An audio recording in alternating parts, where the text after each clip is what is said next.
What's up, everyone?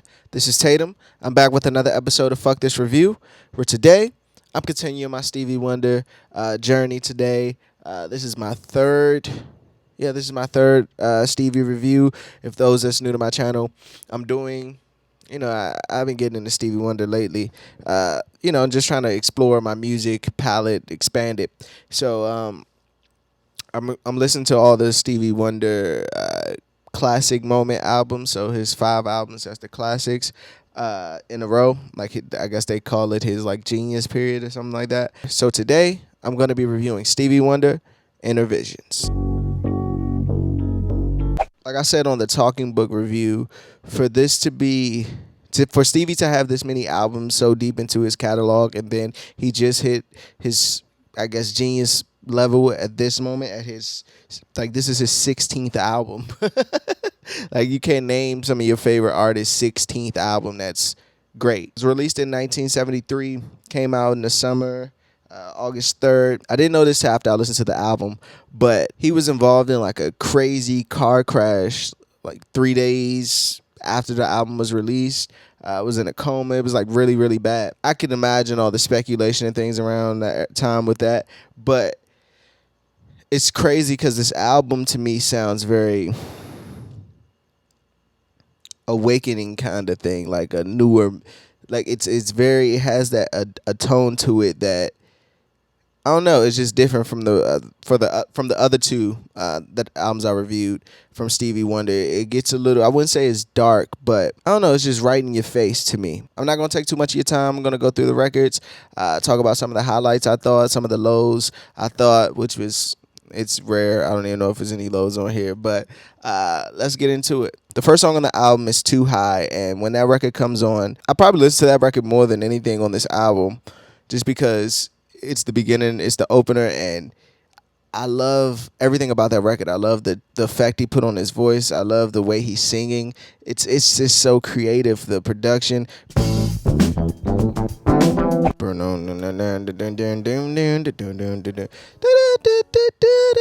It was just a dope, no pun intended. I thought it was a dope introduction to the album, because I feel like this album is a tour through the ghetto. I think that's just what it is, and that's just me. But I think this is the perfect song to start it with, where he talks about drug use and interacting with abusers in a way, and it's the 70s, so it's still the hippie, trippy kind of era where drugs were just being used crazy. So, and that's all over the world. That's not even just in the projects. That's, even though like heroin was crazy, LSD, everything you can think of. So like, I think it was a cool way to start the record, and his production choices and his musical choices are just crazy. I mean, I couldn't even come up with a better word. It's just, how did he do this, man? Like, it's getting better and better each album.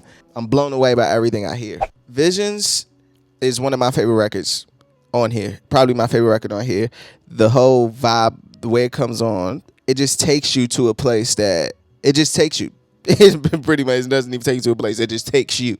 I really, really, really enjoyed that record, man. And when I was speaking about the car accident and things 3 days later, you hear songs like Vision. And again, these are some of the Stevie Wonder records that I haven't heard, throughout my life. I've heard all the commercial ones, but I don't hear these kind of records. And these records, I think, make the artist to me. We should be grateful that we got this great music and the skill was passed to this being, because like, this shit is just dope, man. Like, Vision, and Stevie Wonder always had that from even like Superstition records. He always has like this just wandering thought about life in itself, religion in itself, and things of that nature. So Visions was one of the ones for me. So imagine you taking a tour, and then is there a heaven outside of this place? You know what I'm saying? And this is how I'm just interpreting it. And then you go into Living for the City, where I think is the ghetto anthem. A Boy Is Born in Hard Time, Mississippi. And he talks about the boy, the mom, the sister, brother, her brother. Like, it's so many stories and they living just enough for the city. It's the line in here. I'm going to use one of them from all my best lines, but her brother was smart. He got more sense than many. His patience long, but soon he won't have any to find a job like a haystack needle. Because where he lives, they don't use colored people.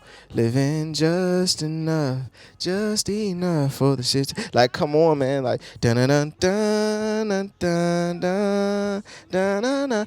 Best fucking shit I ever heard in my life. Na na na na na. Like that part alone is just classic. You could just play that in that part. You could send people into a frenzy. That part is just classic. Golden Lady. Quick story. I took a break for a week. I went back home, chill with some family, just to relax. And I was telling my older family members how I'm doing the Stevie Wonder thing, and I'm just getting into Stevie and blah blah blah. And my older cousin, she was like, yeah, when I was a kid, one of my favorites was Golden Lady. She was like, I just love that song. And, I was like, oh, that's on the album I'm doing next. So that was just a funny story. And Golden Lady, probably one of the only, I think this might be the most, not most upbeat, but girl song on here. Golden Lady, I like to go there. Take me right away. Oh, his percussion. His production is so good, man. It's just so fucking great. Pardon my language, but it's just so good.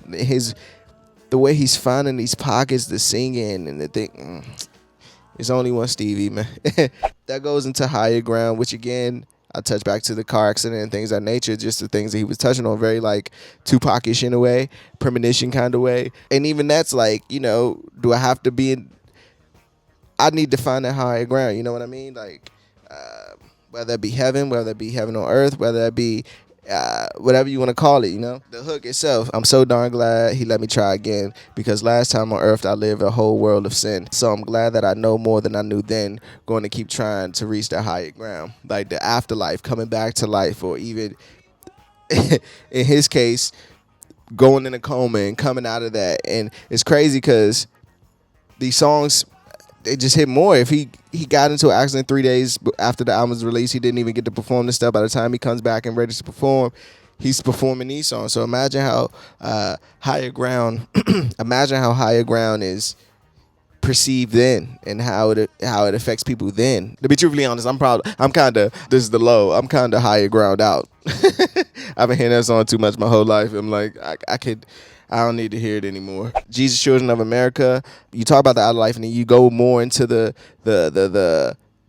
questioning of things and believing of things, and it's very prevalent on here. Like I said, this album is very different from the other stuff in Stevie Wonder's catalog that I heard. It's different. I can't put my finger on it, but it's different.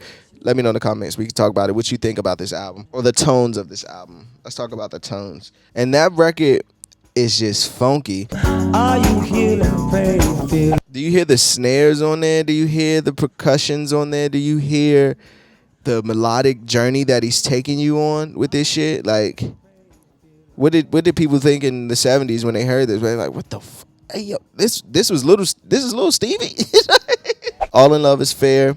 I feel like Stevie Wonder just always giving me at least one crazy heart, pull your heart out ballad on the on the records that I heard. It's always one on there that's just like, I ain't want to feel like this, Stevie.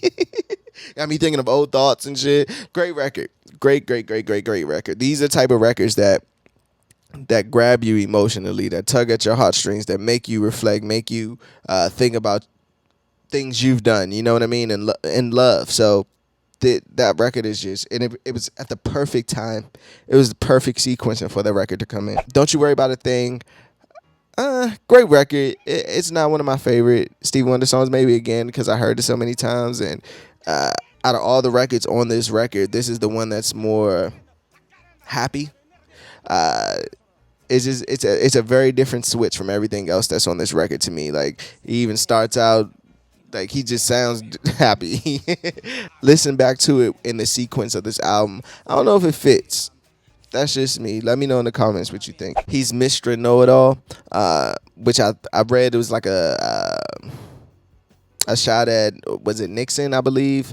And I think he has another song addressing Nixon as well. But great record as well. Great record to end the album on. Just to, you know, we toured the ghetto, and now you look the politicians who come here and only ask for a vote and they promise these things, they never deliver on the things they promise, and what they really do is really destroy the urban communities and things of that nature. Well, back then at least I guess they're trying now. But I could imagine in the 70s, and it was probably just a crazy time for people of color, like just a crazy time. Especially, it was a crazy time for colored people, especially colored people putting their trust in politicians. So I thought it was a great way to close out the record. And anybody can tell me, what is the cover? I've been trying to figure out what this cover is for about 3 weeks now. What is the cover of this album? What is it? Is it, I get it, I don't know. Let me get into my best songs. I'm gonna go with Visions, Living for the City, and I'm gonna go with Jesus Children of America. Worst song, I'm gonna have to go with, I don't want to do it, but I'm gonna have to go with Don't You Worry About a Thing. I just don't think it fits. Best line, his sister's black, but she's short enough purty. Her skirt is short, but Lord, her legs are sturdy. To walk to school, she has to get up early. Her clothes are old, but they're never dirty. I just thought that was just great. You see so many things in that. You see the whole scene. Like, you see the whole scene when he says that. You can imagine that whole thing. One of the lines that just stood out to me. Fucks given for this record, I'm going to give it I'll give it a 4. 4 out of 5 fucks given. Let's wrap this shit up, though. Stevie Wonder Innervisions, I believe, I think is one of those albums that's in his discography it's just a different tone from everything else. It's a little realer. It's a little darker, but not so dark that like it's anything depressing. It's just the subject matter and things that he's speaking on are dark subjects. He's speaking on drug abuse. He's speaking on poverty. He's speaking on backstabbing politicians. He's speaking on lost love. He's speaking on everything. So that the workings of the inner city. So especially in the 70s, it just had to be tough. But I'm glad that someone of his stature took the time to make an album like this and show a picture to the world. You know what I mean? Like, look what's going on. Look what's going on in the inner cities. Look what's going on. And even the talk on about religion and questioning and believing and things of that nature, I thought it were all great topics to touch on, and it all flowed cohesively. Except Don't You Worry About a Thing. That song just comes out of nowhere. Let me know in the comments, is this your favorite Stevie Wonder album? What do you rank Innervisions in your Stevie Wonder ranking? And as always, though, fuck this review. I'm Tatum. Peace.